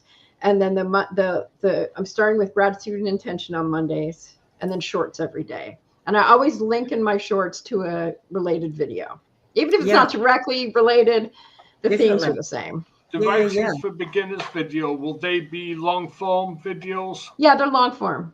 I just did my 4th episode. That's the one I did about gratitude journals or making gratitude lists. That's the 4th in the series. Yeah. Cool. Nice. That's heaps. What about you, Evie? I hadn't really thought about it. No, but you've got good content. Yeah, you've got regular content. Thank you. I think about it when I get up and just roll with whatever. I know I feel like I'm a slacker on here because I don't join any of the these schools and these all this stuff, Well, you know, and I you don't do. A lot of track my people, stuff. a lot I of people, just you know what I don't. mean? Do you know what? I know. And the thing is too, is like, you know, even being in a WhatsApp group and things like that, like those things just aren't for everybody. You know, some people are just like living their lives and they're doing other things. It's so not for everyone, but it's just one of those things to put out there if people sort of want to. But yeah, I mean, there's you no can't just pressure give to people join life anything. Yeah. Well, I have to say, Julie, you have been an awesome contributor. I'm just sitting here going. I'm sorry. I feel like I'm talking too much. I'm really sorry. No, it's not too much. It's I can't contribute on the level you're contributing on. Yeah, and I think that I'm just a goof off. Well, no, it's so good. What you do is really great. You connect people. so You talk funny, about Eddie. things that people want to talk about. You're totally authentically yourself. You make a huge contribution in people's lives every day. So that's not being a slacker. It's really because one of the things that I find is that people really want to connect. And you are so good at creating that point of connection, you know, talking about stuff in the 70s. We can, of our age group, you know, we can talk all day about that stuff. And well, I'm just saying that for on here where we were helping people, I'm not really much help because I'm here for a good time, and I don't want another job is what I don't want. Right. And I don't want to have to do all of the the admin, extraneous stuff. Yeah, totally.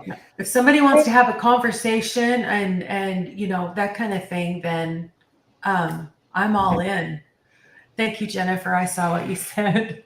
Yeah, they're like here. Well, I don't remember what the question was, and I'm like, I don't know how many. I know approximately how many videos I have, but I don't know how many watch hours I have, and I know pretty close to how many subscribers because it's there every time you open it up, right? You go to your channel, but other than that, I have no idea, and I think it would hurt my feelings because I hear other creators say, oh, well, I hope you're still here. I know that, you know, people aren't watching the whole thing. And I'm like, well, they're probably not, but I don't want to know when they lost interest because otherwise I would have to record it and put it on fast and do like a 4-minute video in 90 seconds and then be like, you know, and so I think slowly but surely we'll all find our way.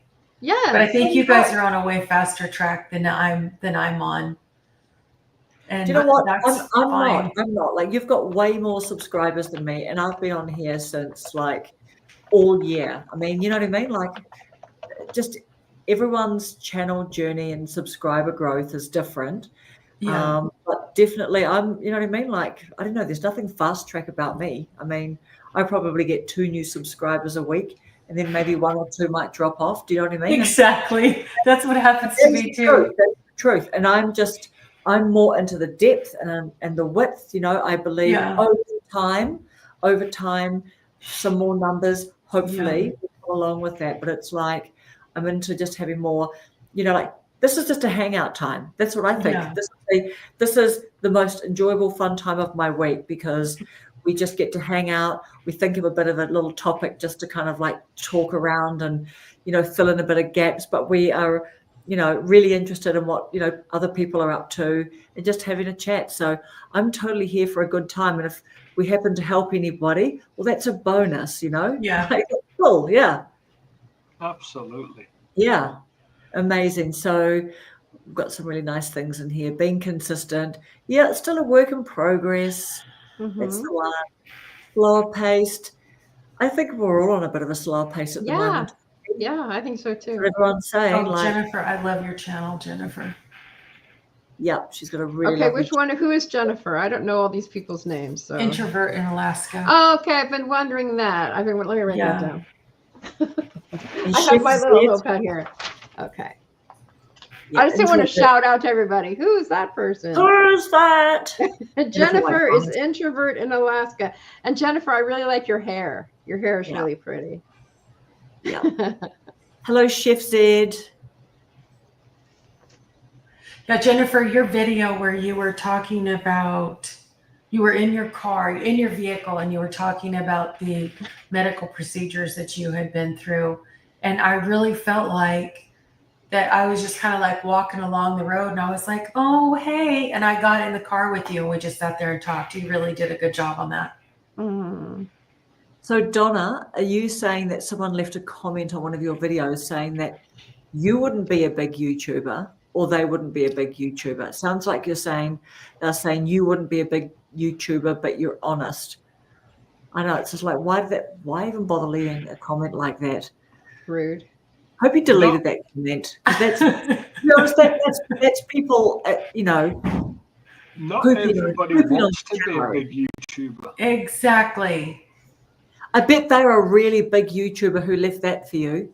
Yeah, right? Yeah. Because even Chase Hughes, have you guys seen Chase Hughes? I'm sure you've seen him. He says that he's never read a mean comment in any of his comments by anyone more successful than he is. So he's like, I don't pay them no mind. Okay. No, but I think that's a really good way to, I think that you're saying that if you're coming on someone's channel and you're saying some really yucky things, you're probably not going to be a more successful person than Chase at his 1 million, 2 million, I don't know how many subscribers he's got. Do you know what I mean? And he is a very successful person. So he's very humble. So it's good that he's just pushing that out there because he,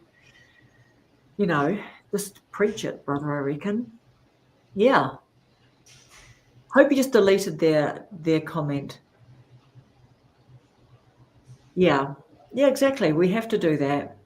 And even Rob, the Maritimer, just says that he'll just deletes them, doesn't even hide them. So he was talking a lot about that the other day, that when people say, oh, I hide the bad comments. And he goes, well, actually, why do we want to hide them? He just goes, I would just delete them. And deleting all the sub people and stuff too. Mm-hmm. I didn't check them out. Oh, is that Rob the Maritimer? No, I think she means the person who. Oh yeah, I know. You know what? I know exactly. I wouldn't either. I'd just be like, yeah. I mean, one of the things I'm just experimenting with because I've privated all my shorts, just because I watched a bit of Loom with Trey and he talked about that and Kevin Colby. So I thought, you know what? I'll just see what difference it has on my channel, if any, and I just privated them all. But I've just opened up a new TikTok, and I just thought, I'll just go and put some of these ones that are a little bit standalone, they're not snippets from, a little bit messy looking like from a live, and just because TikTok Shop is now in New Zealand, so I just thought, hey, just throw some little, I don't know, just a little dabble, no effort onto TikTok. I think it's easier to have TikTok is more garbage. Yeah, it is garbage. I was going to say it's more relaxed with the rules about like using copyrighted music and things like that. So it's easier to just jump on a trend that's like, copy people doing dancing and things like that. Well, yeah. I'll try not to get to the dancing stage, but just putting little. But actually, I tell you what, because I've called it at YouTube Over 40, and I'm encouraging people to start on YouTube. Someone comes in today going, this is TikTok, bro. I went, yes, or something. I don't know, but yeah, that's the TikTok. That's the TikTok tribe. See, my brain set. The way my brain's wired, I would have automatically replied, "Oh shit, sorry, wrong app." Yeah. Oh my God, wrong platform. Yeah. So amazing, guys. Thank you, everyone. Oh, thank you. Hello, Krista. I disagree about just deleting them. If you hide comments from the channel, it sends a message to YouTube. They are the troublemakers that need to be stopped. Yeah. What are the thoughts behind shorts hurting a channel? Do you know what I think? And I'm not telling anyone what to do because I've kind of got the least amount of subscribers. You know what I mean? Like I'm at the lower end of subscribers in our crew and people in our comments, but it's more just that, how there's that to do shorts, to not do shorts. I think it's a bit of an ever moving feast. And like, I don't know, like you'll see something by a big YouTuber, I will, and I'll think, oh, shall I try that, blah, blah, blah. but I saw Kevin Colby did a video 7 months ago about why I think he privated all of his shorts because of all the things people are saying about shorts and longs together. And at Learn with Trey has done some videos about it. So I thought, you know what, I might just private them because you can easily unprivate them. And I'll just see if not having any visible shorts on my channel over time makes any difference because, you know, but it's all experimenting, isn't it? And having fun with it. Yeah, and I really enjoy making shorts, so I'm going to make shorts. Too, I really have a good time. So they're fun. Yeah, they are fun to make. I agree with you. They're fun to make an organic little short. I see Jennifer's really getting into making the shorts. Shorts are bad for a channel that's not monetized. Now, Donna's asking, how do you text an individual? Do you mean someone who's done a comment on your channel? I don't think we have any way of doing texting them, but some people have got an email if you can be bothered dealing with that person. Krista's made hers private and we'll be talking about it soon in the video. Yep, all about experimenting. I'm tech challenged too. Yeah, respond to a comment. I don't know, you could look up if they've got an email. You could just click on the comments and click reply. Of course, yeah. But I wouldn't even bother doing that because it just engages with them and it invites them to say more stuff, which, you know, it just starts a vicious cycle. It's what they're wanting too, isn't it? Yeah. I think they want that. Mm-hmm. They want to know it was read and responded to. Yeah, they want to know that they've bugged you a little bit in a way. And if you respond to them, yeah, I've done that. To say thanks. Absolutely. Yep. And Razani, shorts have helped her channel grow. That is really excellent. Yep. That's really excellent. I was going to say my channel has grown since I started doing shorts also. Yeah. It's... I did have some growth too, like because Reva was talking about that a few months ago. Like it was bringing me a few extra subs. Yeah, it's just like we said, it's an experiment. So try different things and see what works. Totally right. Shorts will help with subs, but maybe not subs that watch long format videos. Well, that's not a problem if you keep doing shorts, then those subs that are there for the shorts will watch the shorts. Yeah. So amazing. Thank you guys. Thank you so much. Yes. We'll come back again next week, do it all again. Thank you so much for being in the chat with us and making this a really, really fun time. Jennifer's saying she's having a blast creating shorts and the chance to tell a story. Shorts are fun to make. I do not disagree with that, for sure. Fun and games. All right, everyone. Thank you so much for your precious time and just your lovely energy and contribution. And thank you guys on the panel tonight. And hopefully we'll see you. Thanks for having us. We'll be back next week. Have a fun weekend, guys. Thank you. Bye. See you. Bye. Bye. Bye.